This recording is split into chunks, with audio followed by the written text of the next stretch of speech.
क्या आपने कभी नोटिस किया है कि अगर कोई सामने जम्हाई ले तो आपको भी आ जाती है? असल में जम्हाई लेना भी फिजिक्स और बायोलॉजी का मिला-जुला खेल है। जब आप जम्हाई लेते हैं तो आपके फेफड़े ज्यादा ऑक्सीजन अंदर खींचते हैं और आपका दिमाग ठंडा होता है।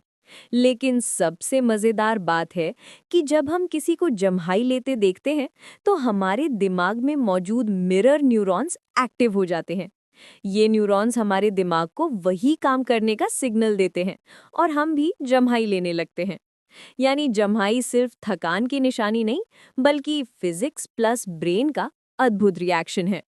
ऐसे और इंटरेस्टिंग फैक्ट्स इन फिजिक्स जानने के लिए हमारे चैनल को लाइक, शेयर और सब्सक्राइब करें।